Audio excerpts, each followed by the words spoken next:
The next thing we're doing is talking about Sargon. That's what we're doing. We're no longer doing old school memes about the Legend 27. We are now moving into a category of something that I actually have more experience with. But first, let's go talk about some of the weird fan art y'all have made. This one's from Gideon Wells.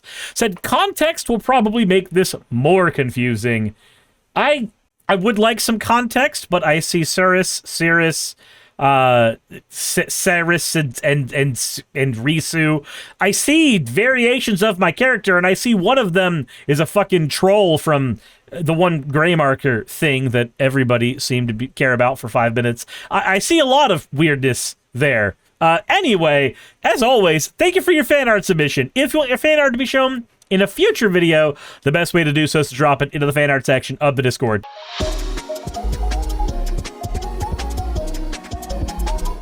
That said, we're going to move away from that before you give actual context for it, and we are going to listen to Sargon.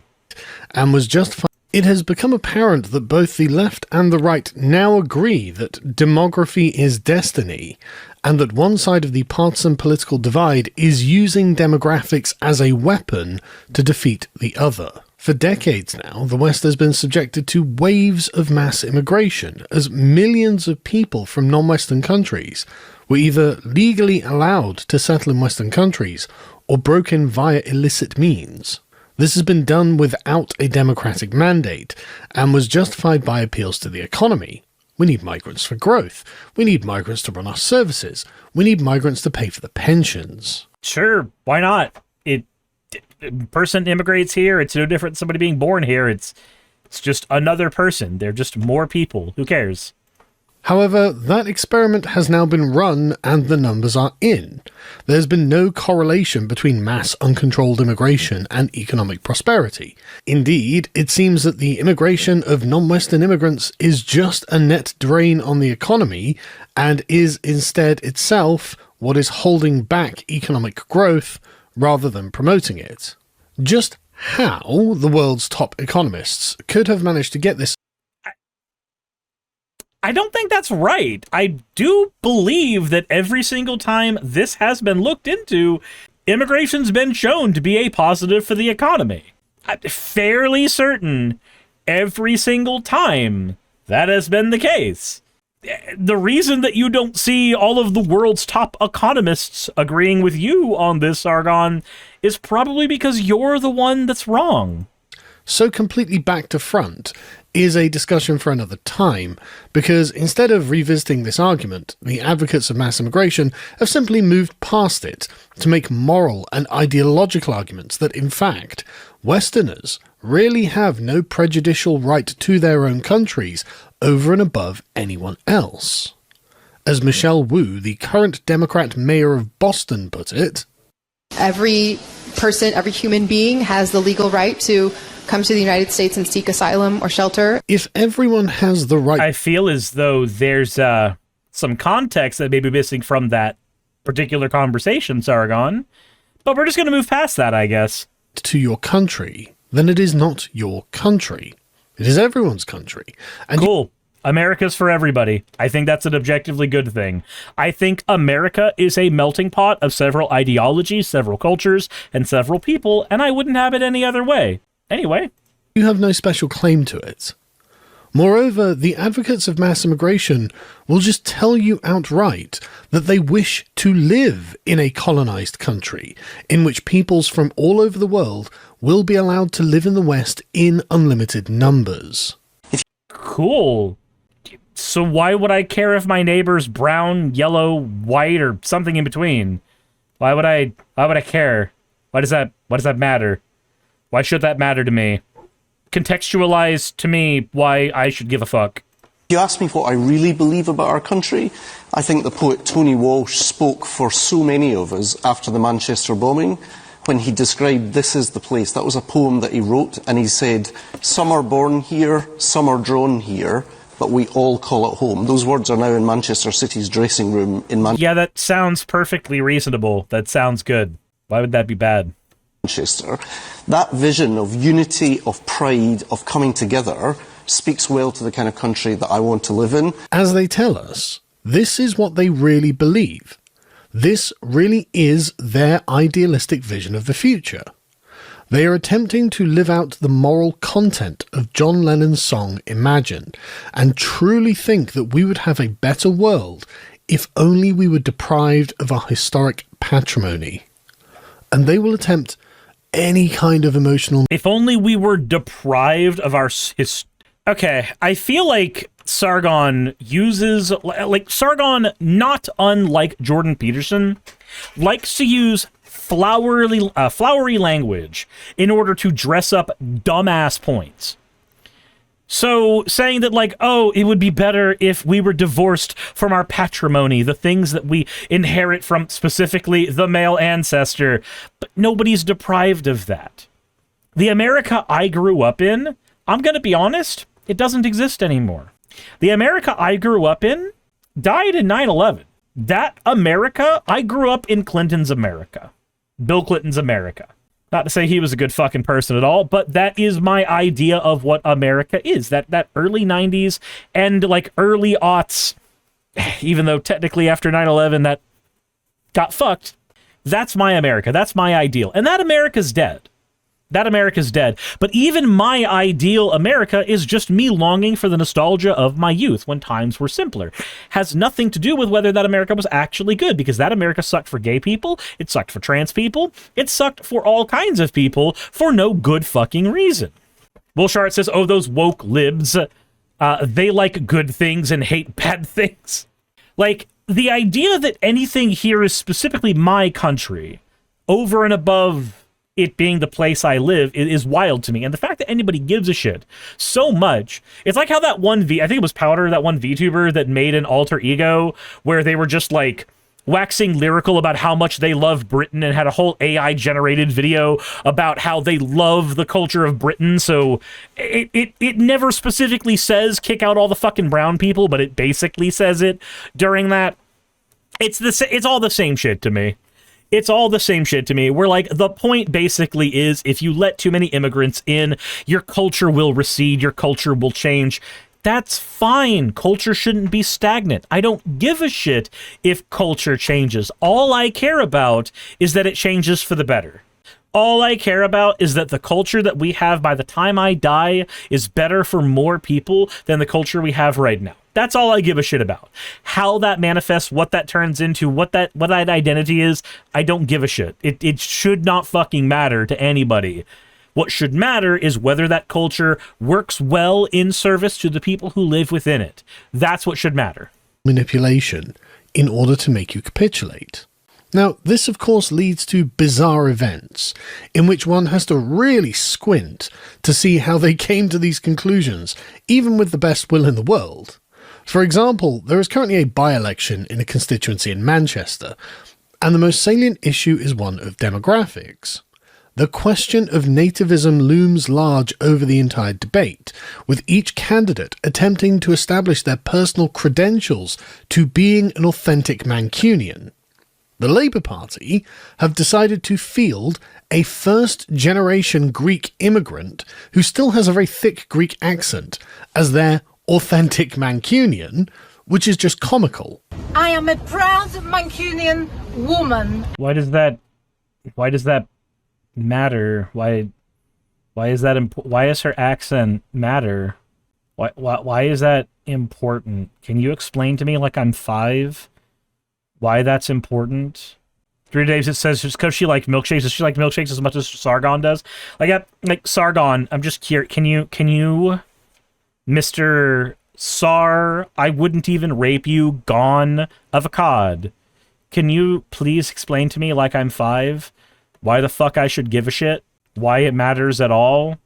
Because guess what happens when somebody moves from New York to Florida and lives there for some time?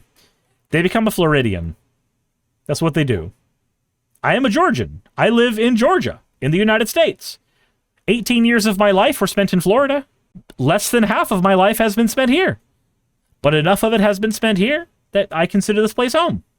I don't care. It just happens to be the place where I am.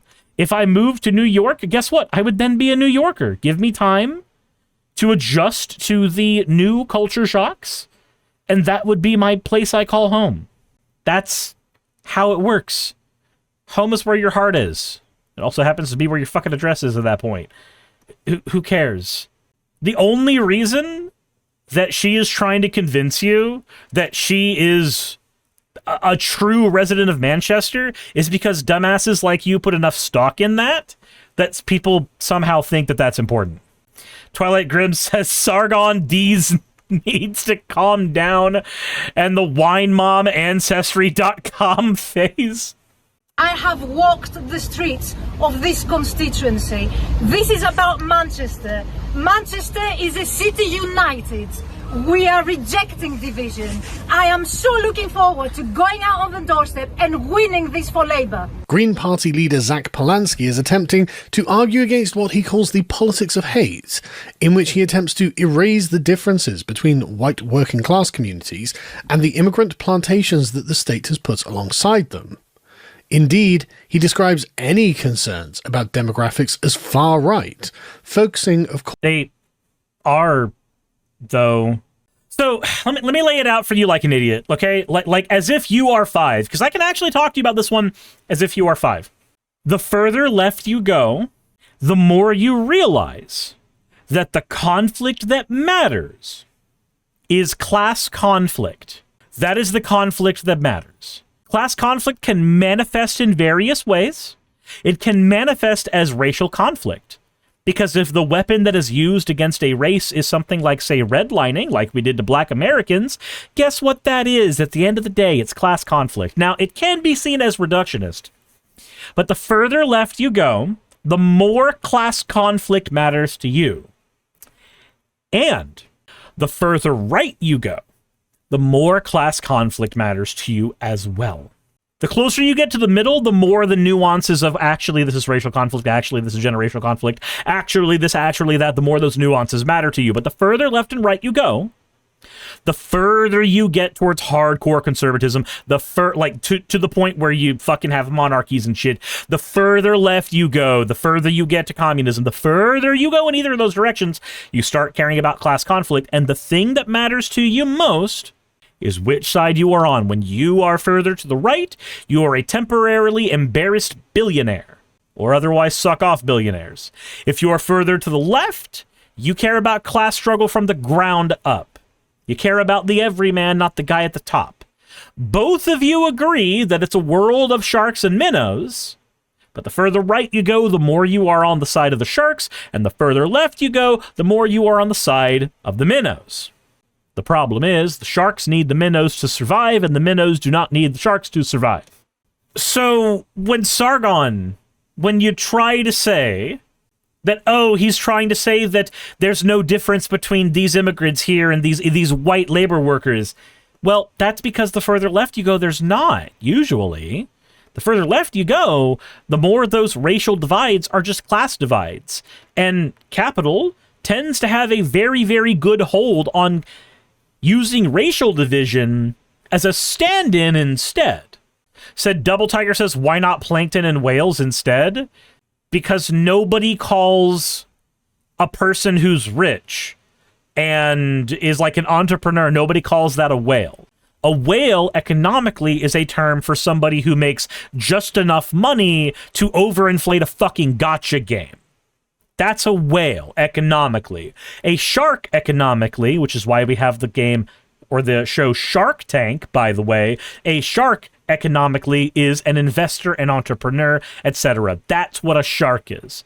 That's why we use that terminology. Because it is the terminology that is most historically representative of those things. Actually, it always bugs me when people are like, they're trying to make us fight. It shouldn't be right versus left. It should be up versus down. Like, it's technically right, but the right-wing minnows keep biting everybody else. Exactly.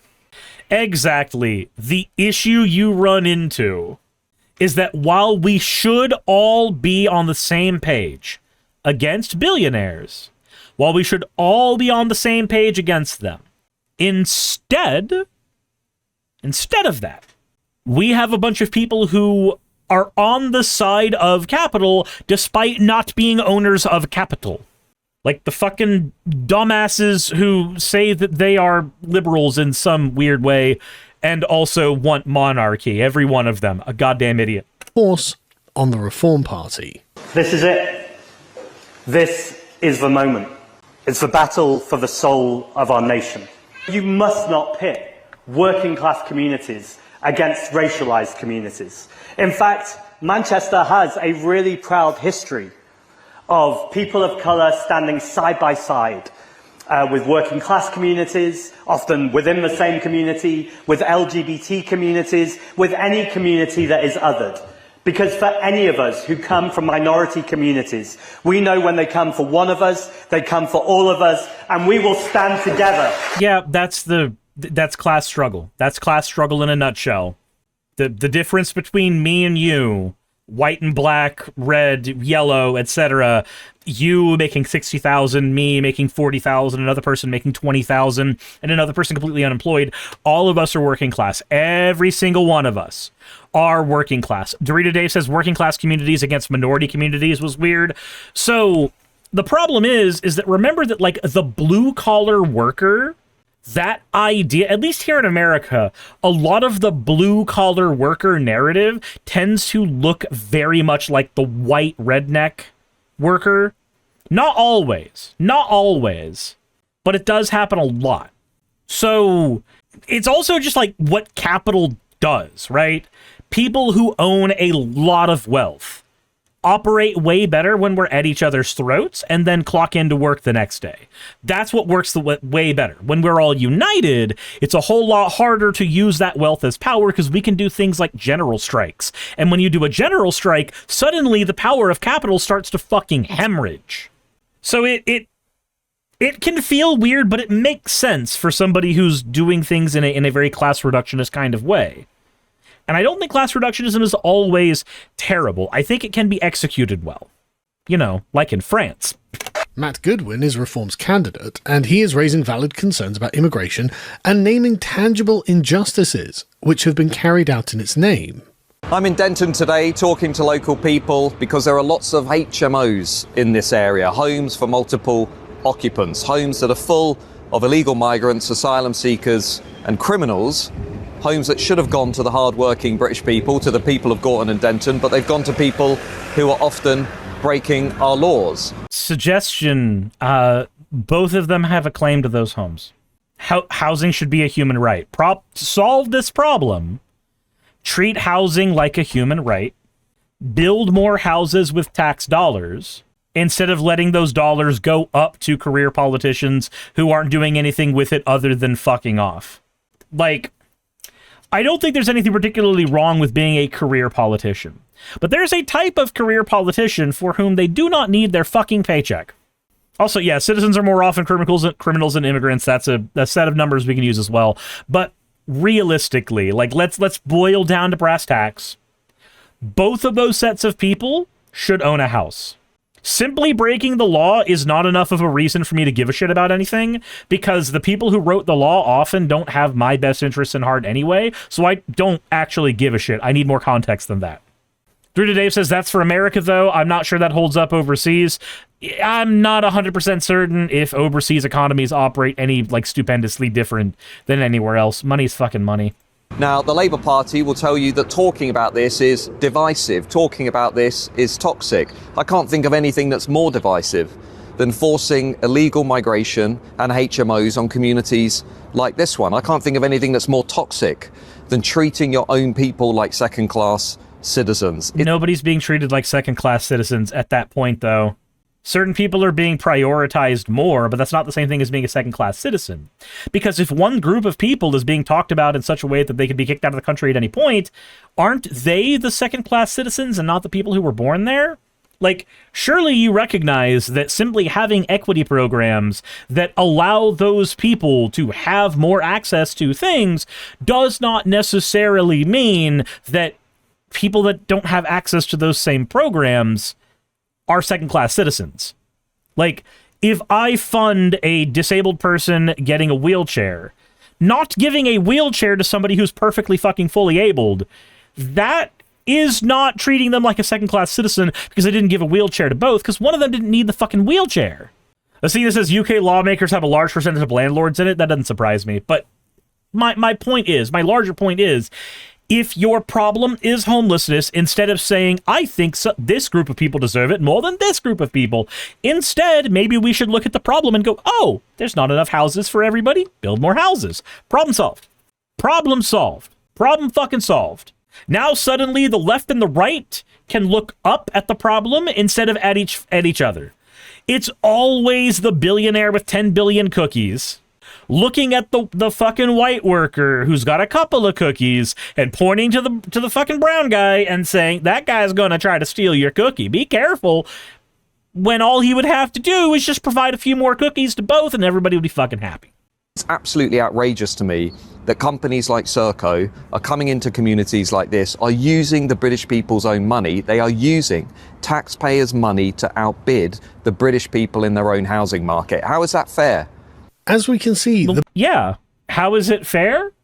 I don't know. I'm not a resident there. I'm not an expert there. I'm not going to speak for anyone there, but it seems to me, as an outsider looking in, that the problem is solved by having more fucking houses. There you go. And if you're going to say something like, oh, but square footage, square footage, there's only so much square footage. Build up, dumbasses. Easy. Battle lines are very clearly drawn, and wherever the politics of demographics is featured, it is always accompanied by a slate of angry communists whose protest slogans explain what the ultimate purpose of this kind of political activism is. Again, it's just Imagine as a political program. Deportation! Up with liberation! Down with deportation! Sidebar, can I say, I fucking love their energy. I adore that energy. That is fucking fantastic. I am not good at manifesting that energy when I am at protests. Y'all have seen me at protests on video. I'm not really good at being part of the crowd. I'm terrible at it. That's why I'm better as a cameraman there.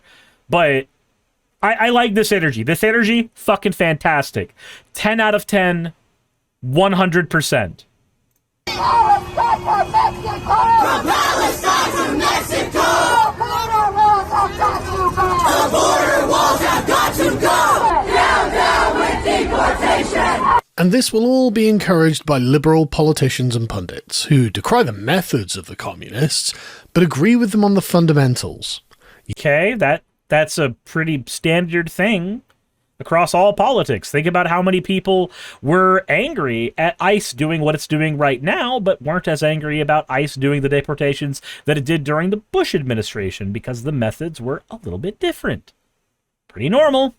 Yes, the political agenda of immigration is to dispossess the native peoples of the West from their homelands, and federal agencies attempting to enforce the law of the land, such as immigration... Wait. How are you being forced out of your homeland?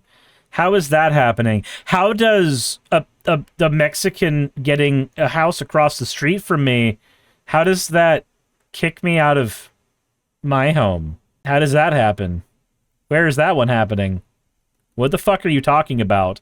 Also, the native people, are we talking about, like, if we're talking about the UK, I don't know what the native people are there, but if we're talking about the United States, they're a bit more red than I am. And customs enforcement are worse than the Nazis for doing their job. They're trying to portray Border Patrol agents and ICE agents as Gestapo. Wait, you're saying that being upset with ICE doing the terrible fucking things it's doing, the papers-pleasing shit that it's doing, the killing of citizens in the fucking street that it's doing, you're saying comparing those people to Nazis is bad and wrong? Sargon, are you an idiot? Are you a moron? Do you not understand that having a police force that doesn't have to operate under the same rules as the regular police because they don't have to have the same rules about identification, they don't have to have the same rules about de-escalation, they don't have the same rules about fucking body cameras, that for some reason having a police force that gets to operate under a completely different set of laws than the actual fucking police force in the country that have a body count that is increasing right now, that somehow there's not a fucking problem with that? Also, yeah, the conversation about they're just trying to do their jobs. Do you know what happened during the Nuremberg trials? Do you understand what those things were? Like, why they existed? Do you know what one of the most fucking commonly cited defenses was during the Nuremberg trials? It was, I was ordered to do so, and I was doing my job. And it didn't hold up in that court of law, so why the fuck do you think it holds up now, magically 80 years later? Nazi, and many other words. Yes, do not compare ICE or Border Patrol agents to the Nazis. That's an unfair comparison. The Nazis were willing to show their faces. Pro-immigration foreign migrant politicians will even argue that enforcing immigration laws is a form of terrorism. Right now you have masked agents who are terrorizing people across this country, whether they're in their home, in their car, out on the street. You have the loss of what it means to be an American in your own country. Terrorism is defined as the calculated use of violence or threat of violence against citizens or property to instill fear and coerce governments, populations, or organizations for political, religious, or ideological goals. I believe that actually accurately surmises what ICE has been doing since Trump has been using it as more of an armed force to throw in waves to fucking neighborhoods. What word would you use for the people who are actively executing citizens in the streets like Renee Good and Alex Preddy? What do you use for a term other than a term that means the calculated use of violence or threat of violence to instill fear and coerce governments? What word would you use for that besides the one that accurately depicts it? No, I can't. I forgot how nightmarishly stupid Sargon was. I forgot that he is literally just British Jordan Peterson. Let me use smart-sounding words and flowery language to dress up the fact that I have 2 brain cells straining for oxygen, trying desperately to fuck a third into existence because the strain is so hard. I forgot that that was the case. I'm so happy I forgot. I was in a better world. But I've been running an experiment where a secondary channel of mine is being fed on nothing but an algorithmic loop of right-wing media. So I'm just grabbing the shit that the algorithm throws at it. And this is what people are watching who get a steady diet of this shit? This is what you have playing on your second monitor as you play video games or go to the gym? This? My fucking God. I feel like my brain has become emaciated. I can't anymore, guys. I can't anymore. Subscribe to save my brain cells, please. Hey, you made it to the end. I want to give an extra thanks to the patrons who allow me to do this full time. I want to thank Aaron Rail, Astral, Britzkrieg, Jemshin, Poundini, Red Joker, Victoria, Jonas, Craig, Tarika, Fireshard, Smiling GM, John, Dren Hadamada, Creeper, Sagitta, you know I'm not saying that last part, Valis of Seraph, Ottoman Angel, Rooster Rachel, and Fire Panda, who are all my $20 and up patrons.